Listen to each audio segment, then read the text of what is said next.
This is the reading for the first decan of Aries. That is from 21 March to 30 March. The period has as a sub-ruler Mars and the same ruler as Aries as such. So we have 2 times the energy of Mars, a lot of fire energy to be ready for action. We started a new astrological year.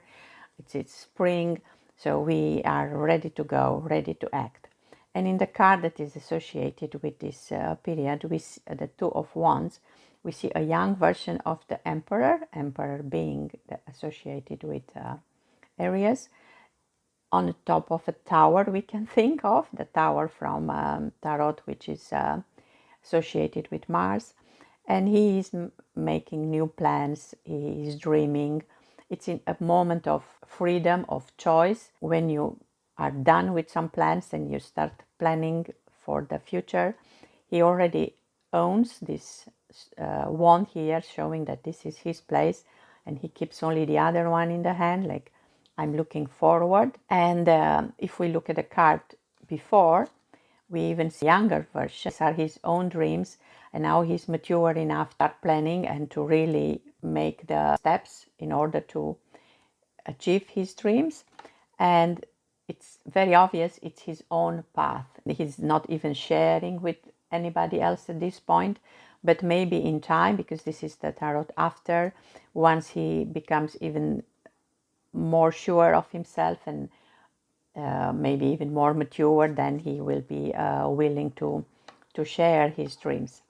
And one indication, if we look at the, let's say, the same card from the other side, we see here a Joker that it's a little bit sad, and of course he is very much in his thoughts. That is an indication not to forget the balance between work and fun, and to remain in a way faithful to your own dreams, but also enjoying see all the birds here, enjoying the journey. This will show us the characteristic of this period: the dreaming, the planning, and the discovery. And if we look at the other tarot deck, we have also this Two of Wands, somebody who's very much in yin and yang. So we talk about the balance, very balanced. These 2 wands in his hand, ready to stand up across the fire. We also have a kind of shadow and light. I didn't mention the flowers here that were present. Maybe in this card are even more obvious. Here is also a balance. We have the red, the intensity of our primal instincts, and the white with the purity of the lilies. And I even have here some cards with flowers: the lily flower, majesty and virtue. The lily is the emblem rare of many virtues, good and rare. The lilies and such from the enchanted flowers, it's here associated with generosity, which will say show generosity to yourself and to others as well. And then from the Lenormand, the lilies are a symbol of peace and harmony, a kind of purity, wisdom and experience. So we talk about that you need indeed wisdom and experience in order to be able to truly follow your dreams and your own path. And for the rose, it's 3 things cannot be long hidden: the sun, the moon, and the truth. So again, stay true to your own dreams. And because we mention here the shadow and the light, that white and the black, the yin and the yang, I also thought of checking a card from the Oracle of Shadow and Light and see what kind of advice we get here. We have a voodoo in blue. It means back off. And 22, what interesting that we have 2 times the number 2. And let's see the message. You need someone to back right off and give you space. You are not liking them, you are not welcoming them, and you need to be very clear and straight about that, despite all your desires to be a loving and lovely person. Detach from whatever it is that is giving you so much, grief, by asking whatever and whoever is that is irritating you, draining you, or pushing your buttons to leave you be for the moment. It's about making very clear what you like and what you don't like, and especially don't let other people maybe influence you, because these first steps, of course, it's a choice. They are your own dreams, but it's possible that not everybody will agree with you. So just make it very clear your dreams.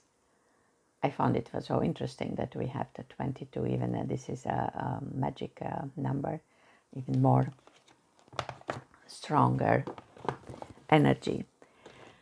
And one other thing that it's important to keep in mind, I think it's even more better illustrated here in this two of inspiration, it's called here. It's the fact that it's easy to dream and make plans when you are safe at home, but it's even harder to be brave when you are out and alone. With other words, we see here all these dreams are made from a comfort zone, and they put a light on something new.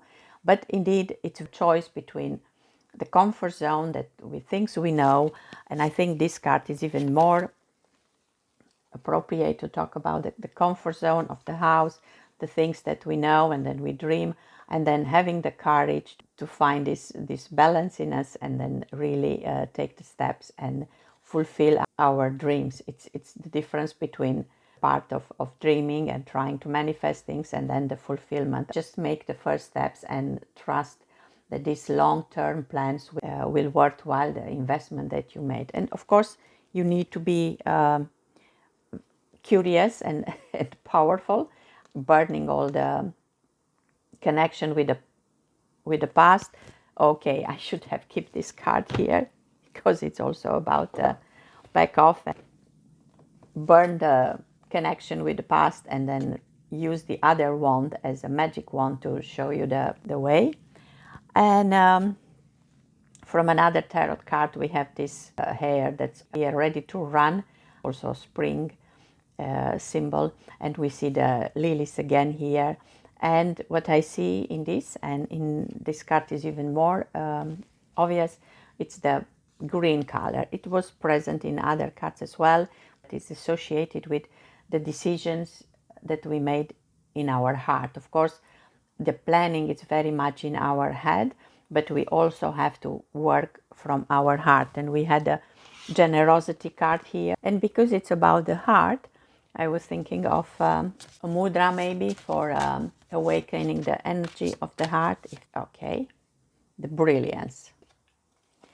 And from the heart chakra, I also got a card, the card of wisdom.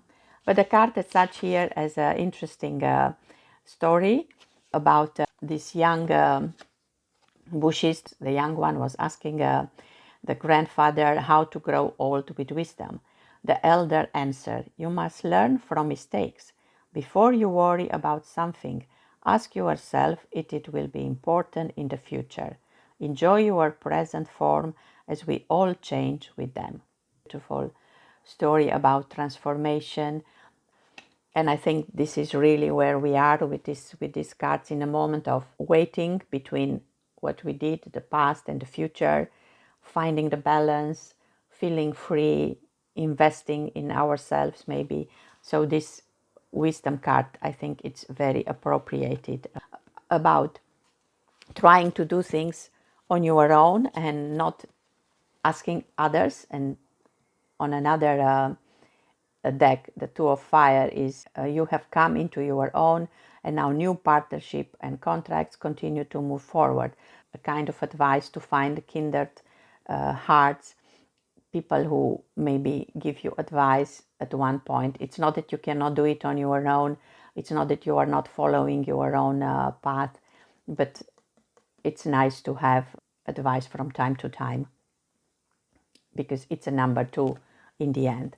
And with so much fire energy, I also look for a dragon card, and I got this pumping dragon that was, I think, in a reading not long time ago. And one characteristic was that it's a very powerful plant, if you think of the plant as such, because it carries up to 5 heavy pumpkins on it. But it was also about mystery and curiosity, because indeed, in order to achieve all this, you need to be curious.